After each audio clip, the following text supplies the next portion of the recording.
all I know it was Hashim Amla, and yeah, Amla. I know it was Amla, and it's something you can't take away. Especially at that time, he's probably one of the best ODI batters in the game at the moment. So yeah, very proud moment.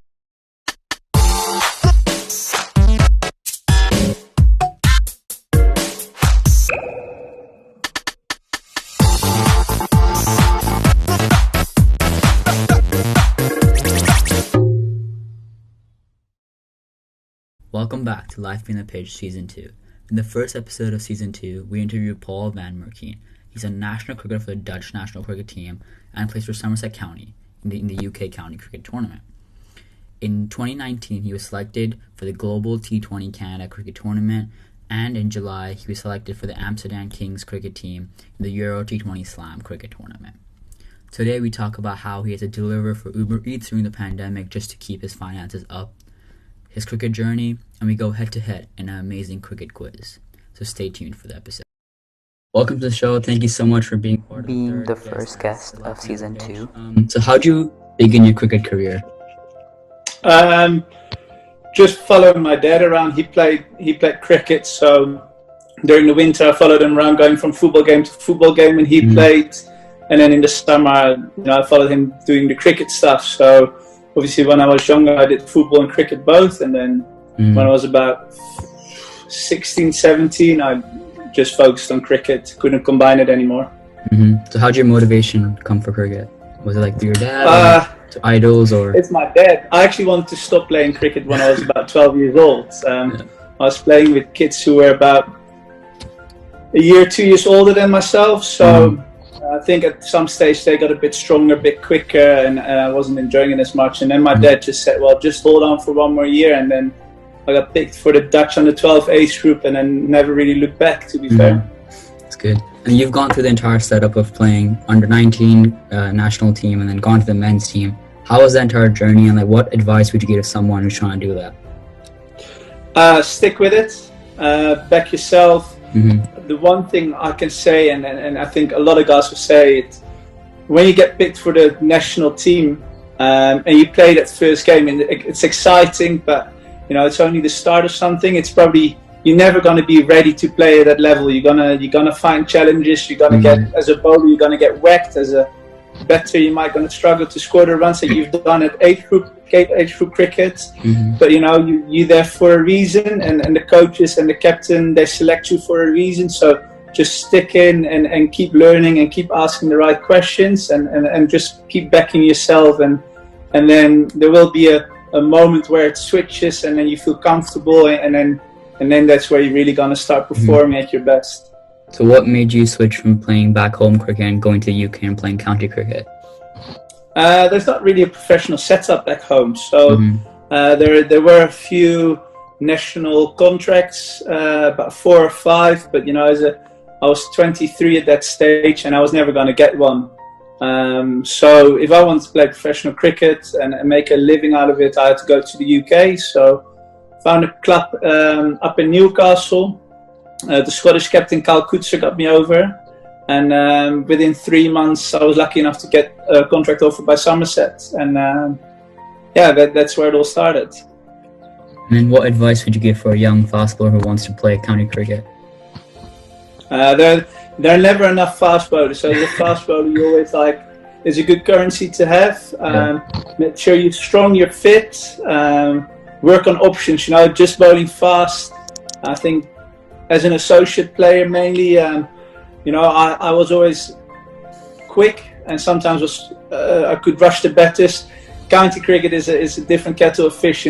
They face Archer, Jordan, all those big fast bowlers that are in the system here. So they're not scared of fast bowling. So it's not just pace that's going to get you there. So you need to have your change up, your slower balls, not just one. You need 2 or 3 slower balls. And I think if you look at the IPL, Yorkers, if you get your Yorkers in, if you look at any international cricket, like someone like Bumrah, if you get your Yorkers in, you will get picked up, So that's definitely some of the stuff I would work on, and that stuff that I'm working on still. And how do you switch off? Say you have a bad day on the field, you get whacked everywhere. How do you switch off and come back from that? Good question. I don't know. I sometimes get a bit carried on with it. So sort of the evening after the game, I'm still sort of soaking on it, where some guys just can let go straight away. But normally it's a good night's sleep, and then you get back into training. The stuff that you didn't execute, you just put some extra attention on, and then the next game, it's a fresh start, a new beginning for everyone. So that's where I'm trying to do the same. I back myself what I did in the nets, and then try and execute it in the game. I think one question every cricketer right now in the UK is asking is, how do you keep yourself busy during the lockdown and focus on your cricket game as well? Oh yeah, no, mate, I've kept myself busy. There's something probably quite exciting coming out towards the new year with all the Dutch players. I don't want to let go of too much because obviously it's still in the starting period, but that's quite exciting. It's kept me really busy. Other than that, just doing some running every day almost, and some other fitness bits. And otherwise than that, it's just riding it out, do a bit of Netflix and chill, and that's it. That's all you can do. That's it, mate. Just riding it out, and then as soon as the gyms open again and we're allowed to go cricket and train indoors, obviously the wind's here in the UK. Just get back into cricket and make sure you're ready for whenever the first game is. Perfect. And then what's your future cricket plan? The next couple of years, where do you see yourself going? So, we've got obviously a World Cup to play with the Dutch team next year in India, which I think all the Dutch guys are looking forward to. But then the year after, there's a T20 World Cup in Australia. So obviously qualifying for that is massive for the Dutch guys. And then slightly tougher challenge is qualifying for the 2023 World Cup. Playing in this ODI Super League that started recently, playing against the likes of Pakistan, West Indies. Hopefully that if we don't qualify through that system, we're playing some high quality players, which hopefully it's a big learning curve. And then when we play the World Cup qualifiers, hopefully we can get to that 50 over World Cup, which has been a while for the Dutch team. So hopefully playing the T20 World Cup or the 50 over World Cup in 2023, that would be amazing. And myself, I'm staying in the UK, trying to get another county deal somewhere. But obviously it's been tough with the whole COVID situation. But I'm just grinding it out at the moment, and then I'm sure when the opportunities come, it's about taking them and having a bit of luck. 100%. And then I saw you guys qualify for the T20 World Cup. How was the entire experience getting through and actually making it for I think it's a rare occasion for every association nation making into the World Cup team or World Cup fixture squad. So how was that entire experience?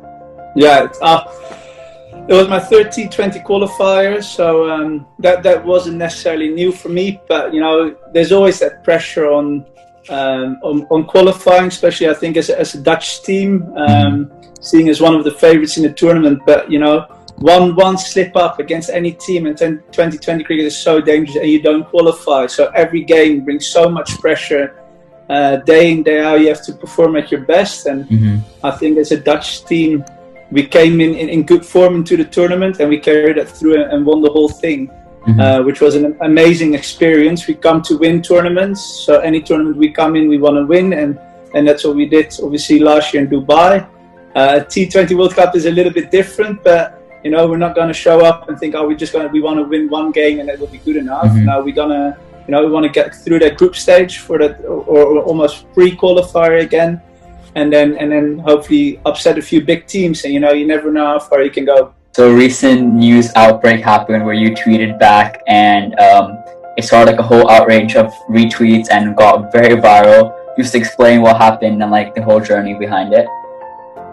It's a pretty simple journey. It's obviously because of everything that's going on, the whole World Cup is postponed, and there's not a lot of coaching or playing opportunities. But I mean, not just for myself, but for a lot of cricketers and probably a lot of athletes in different sports who are just waiting for their sport to start up again. And they're looking for different needs to pay their bills. And I'm one of probably thousands of athletes who are in a similar position. So the tweet came out from Cricket Info saying it would have been the T20 World Cup final. I thought I'd send a bit of a light-hearted, funny tweet about, that the Netherlands would have made the final, which obviously maybe is a bit of a discussion point that if we would have made it. But we're allowed to dream, I guess. Yep. And on the flip side now, instead of being in Australia in 30 degrees weather, I'm in wet England, Yep. doing what I have to do to pay the bills. And it's been great fun, to be fair, quite therapeutic, where it sort of clears my mind when I get in the car, put some Dutch radio on, and sort of I go. And it sort of got tracked on Twitter, and it got massive, so it's been, I guess, a fun few days, and see how things sort of turn out, and see a few interest from the media as well in India, but also here in the UK and back home in the Netherlands. So that's good for Dutch cricket, and good for probably associate cricket, just to talk about cricket in the Netherlands. So it's been a very good thing, I guess. And then touching up on the association things, how do you think like associate players, associate nations going to bounce back from the whole COVID thing and actually get on the right foot? It's all about playing opportunities. I know we just started the World Cricket League 2, or whatever it's called now, so we see a lot of associate nations are in there, and their ODI games, so that's fantastic. And that should get picked up. Obviously, we were supposed to start our Super League, or World Cup Super League campaign against Pakistan this summer. That's been postponed, but obviously there's quite a bit of cricket coming up. There's potentially 2 T20 World Cups and a 50 over World Cup to look forward to, so there is a lot of cricket. So I think it's just a matter of time playing cricket again, and then hopefully everything that's happened now in the last year or so has been forgotten. But obviously I think everyone in the world, it's going to be a financial hit, and associate teams are probably going to have that hit as well. But hopefully, all the local cricket boards see the importance of players and what they do for the board, and keep supporting the players wherever they can. 100%. And then what kind of message would you give to the athletes around the world who are in the same position as you, and they want some kind of motivation? What kind of words would you say to them? I think especially for athletes who are on international status, or like professional in whatever sport, it's like use your network. Use the time to sort of go and figure out what you like. Obviously, so I know your sport is number one, but obviously every athletes know there are not many sports where you can play professional sports or sports on a high level till about your mid-30s, so there's going to be an whole second career after it. So go out, use your network, which is, as an athlete, is going to be very strong, and you meet hopefully the right people. So don't be shy in sending out messages and asking questions, and do it. I've spoken to BBC Somerset. I'm going to hopefully do a bit of radio work in the next few weeks, because I've been quite interested in that. So just get through your phone book, through your contacts, and send out messages to people you know, and it looks like for me something nice is popping up maybe at the moment, which is going to be potentially something exciting, and hopefully that's something one of the good things that social media can do, I guess. Perfect. And then so now we're gonna do a rapid fire round. I'm gonna set up 60 seconds timer on my phone. I'm just gonna rapid fire ask you questions. All right. Ready? So who's your funniest teammate? Oh, that's good. Van Meekeren. Okay. I don't know. What's your most iconic memory in the field?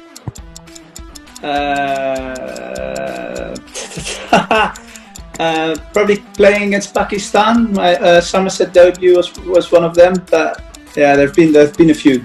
Who's your best roommate? Vivian Kingma. Okay. Who's one person you hate bowling to or hate facing the nets?